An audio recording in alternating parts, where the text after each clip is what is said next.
abuse usually around school, where they disturb, pick on children, something like that.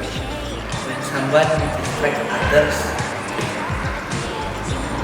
and make fun of them. Bullying is it's an action actually of using. It's an action of a group of people or a personal using their power over another person or a group of people who has lower power. Yeah, some of them, there's still some bullying there. Yes. What do you think? Yeah, there is. Everything? Alright, so if you can see from the definition, we are using the power. Bullying is an action of using power of a group of people. This could mean teasing, this could mean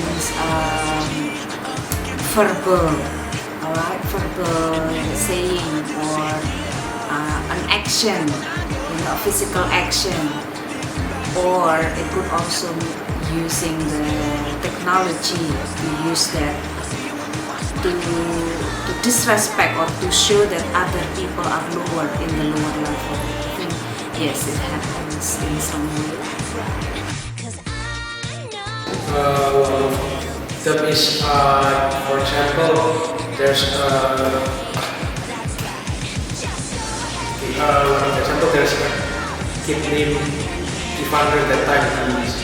He don't have too many friends and many people bully him, so he's become a little bit stressful and he likes to write bad opinions about people on Facebook.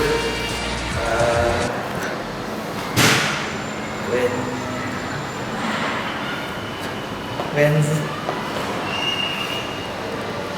someone, when we study, someone make fun of us. One example, I think, as I have mentioned earlier, teasing is actually a small part of bullying, and physical action, even just pushing. If you look at your situation at the corridor, when you are in the locker and the other group of students, you see a student is pushing another student just because he wants to get to the locker first, but there are another students. But because he feels that he has power, or she or he has power over the other, he can easily use his power. That is actually bullying. The suicide of a teenage girl in British Columbia is drawing attention tonight to the issue of bullying. Before she died, she chronicled online what she'd endured. Now, as Duncan McHugh reports, much of the response is also appearing online. The video is heartbreaking. A 15-year-old named Amanda.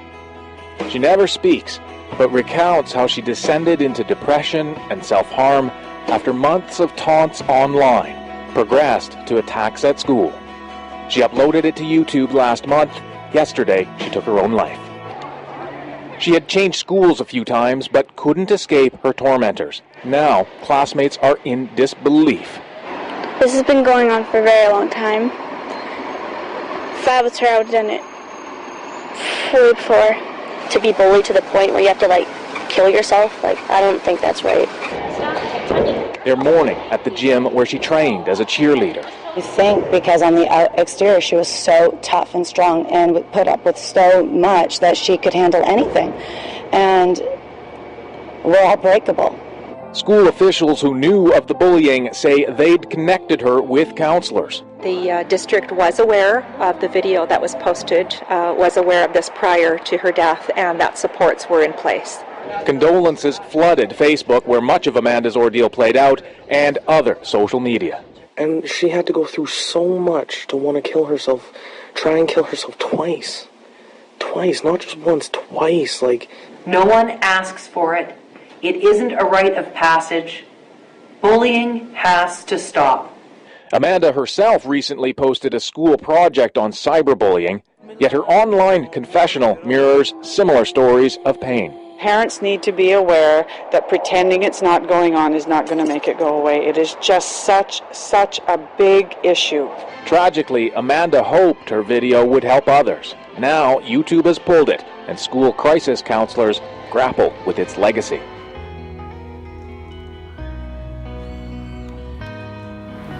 It's quite a pity. I feel sad about her, for her.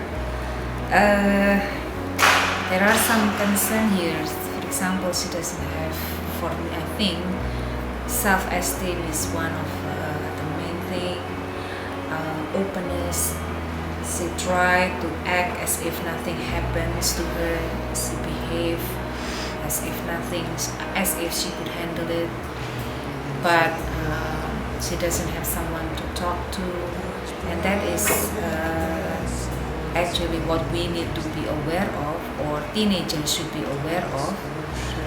They cannot rely on themselves, or they cannot just rely on peers especially. They need to have someone adult to help her, to help them. So my suggestion would be to prevent this is that teenagers should have someone, an adult to talk to, a comfort, a person that they feel comfortable to talk to. Either maybe parents. In this case, parent is the main key. It's a key to relationships, to openness. Could be mom or dad, then someone adult.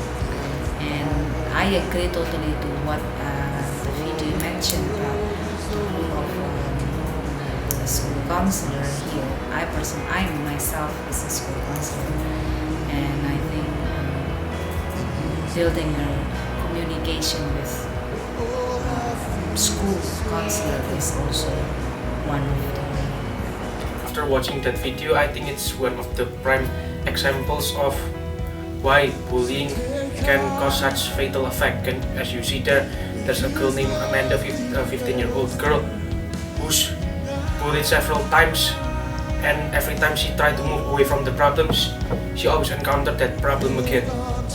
So I think that, as the woman said at the end, the bullying should stop.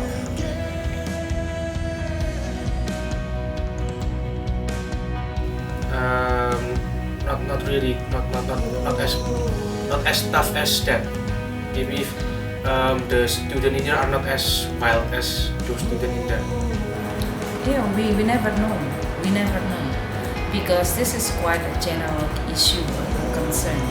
And as I have said previously, that bullying is not just a case in one of certain places. It's a worldwide, and it's a teenagers one of the most concerned. Yeah, we never know. Especially now that the exposure, technology exposure, it's very it's a very general. It's worldwide. So Asian teenagers can view Western exposure or information. So it's access to technologies, access to YouTube, access to news are now far easier than what happened in the past. So it's, you never know.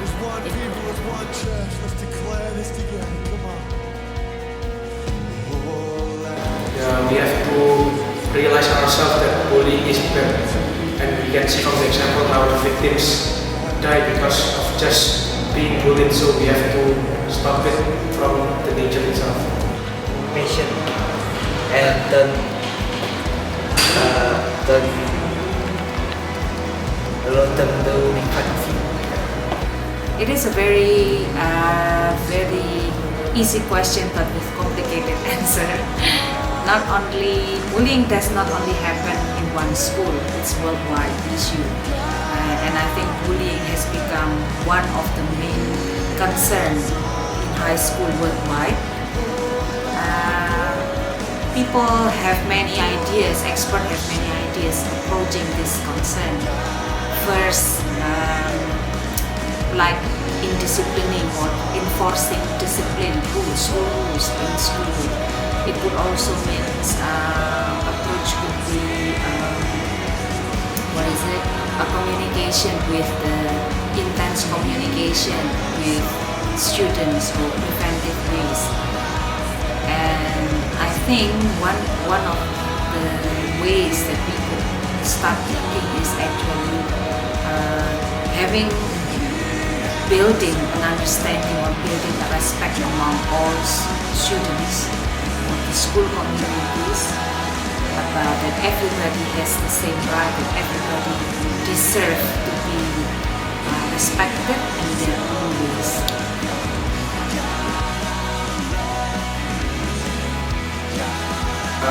I suggest not to be on the bully. I suggest not to bully.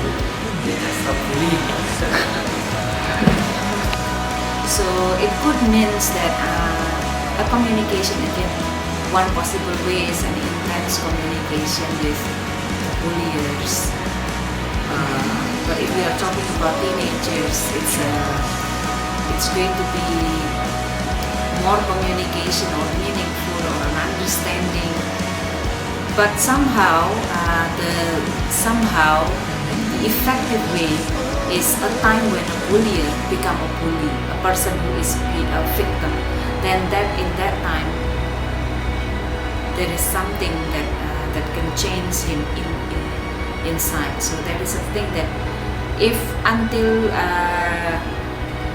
something happened to the bulliers that caused him to feel that this is not appropriate, then that he or she become realized with the fact that it's not